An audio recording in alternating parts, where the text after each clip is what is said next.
Bonjour, ici Jonathan Lévesque des Communs de Rimouski. Je suis en compagnie d'Eve-Marie Roy, responsable de la Maison de Montagne. Parlez-moi un peu de votre parcours professionnel. C'est quoi que vous avez fait un peu avant de devenir responsable de la Maison de Montagne? Mon parcours professionnel, j'ai fait, d'abord, moi, je viens d'ici, je viens de Rimouski. J'ai fait mon cégep ici à Rimouski, puis j'ai fait mon baccalauréat en histoire à l'UQAR. J'ai aussi entamé ma maîtrise, que j'ai pas encore terminée, mais mon parcours, en fait, il s'agit comme de ma première expérience que je traîne depuis que j'ai commencé, depuis que je suis dans le milieu professionnel. J'ai commencé pour la Société du patrimoine qui gère l'intérieur de la maison en 2013. En fait, j'ai fait mon stage en milieu professionnel à la Société pour une exposition qui est présentée ici présentement. Et par la suite, ils m'ont gardé. Donc, j'ai été guide en chef. Par la suite, j'ai monté. Maintenant, je suis rendue responsable du site depuis 2016.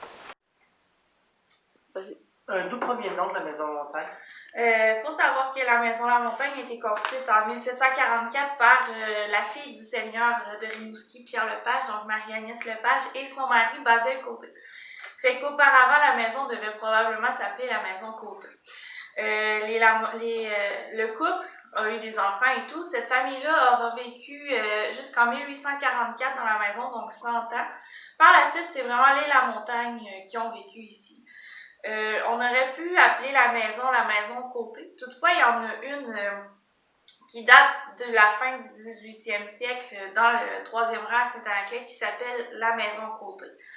Et la Maison La Montagne, en fait, ça désigne vraiment les gens qui y ont habité au 19e siècle, qu'on n'est plus enclin à se rappeler, en fait. Là. Donc, ça a toujours gardé la dénomination de Maison La Montagne pour cette raison-là.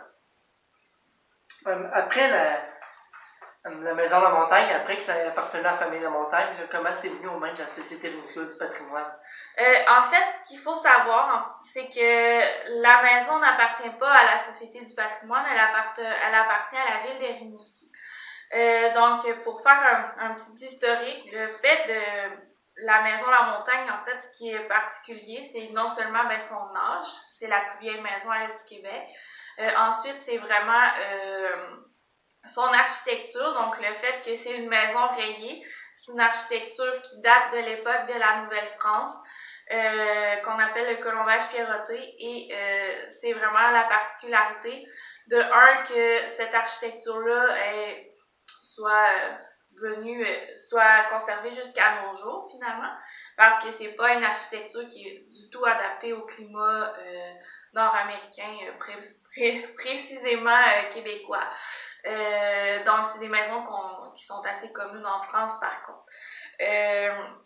Donc, là, je vous ai parlé des Lepage Côté. Par la suite, les La Montagne vont vivre ici de 1844 à 1920.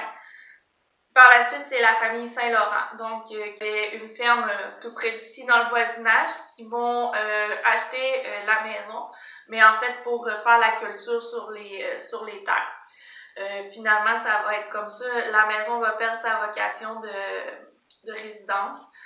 Va devenir en fait une grange. On y entreposait des éléments et tout, donc des éléments agricoles. Et finalement, dans les années 70, on parle de la démolir et ça va venir aux oreilles de des gens qui vont faire en sorte qu'ils se rappelaient en fait que les La Montagne ont vécu ici, sans être capables de se rappeler que les Lepage Côté était ici, donc n'était pas en mesure de constater que la maison était beaucoup plus vieille qu'elle ne le paraissait. Ça finit que il va y avoir eu on va découvrir le colombage pierroté parce qu'il y avait eu plusieurs couches de revêtement par-dessus. Donc, le fait qu'il y ait du colombage pierroté va permettre de à peu près dater la construction de la maison à environ le 18e siècle. Donc, il va y avoir une grande mobilisation citoyenne qui fait en sorte que la maison va être classée monument historique par le ministère des Affaires culturelles en 1974. Le ministère va acquérir la maison en 1976 et va être propriétaire de la maison La Montagne jusqu'en 2002. En 2002, elle va céder la maison à la ville de Rimouski et depuis 2004, la ville de Rimouski mandate la Société rimouskoise du patrimoine pour gérer l'animation du site. Donc, nous, c'est vraiment faire les expositions dans la maison, développer la clientèle, ce genre de choses-là qu'on s'occupe. Eux autres vont plus s'occuper de l'entretien extérieur et tout. Combien de personnes peuvent venir visiter la maison par année? Je vous dirais, en tout, dans toute l'année, c'est à peu près 5000 personnes donc, qui viennent dans toute l'année. Le plus gros achalandage, c'est vraiment pendant la période estivale. C'est là qu'on a le plus grand nombre de personnes. Mais après la période estivale, la maison est ouverte périodiquement pour des petits événements, du genre l'Halloween ou le magasin général de Noël, ce genre de choses-là. Quel type de clientèle qui vient plus souvent voir la maison? Dans la saison estivale, c'est bien sûr la clientèle touristique. Donc, beaucoup de gens qui viennent de l'extérieur de la région. Et on fait aussi suffisamment d'événements pour attirer une bonne proportion de gens de Rimouski et de la région.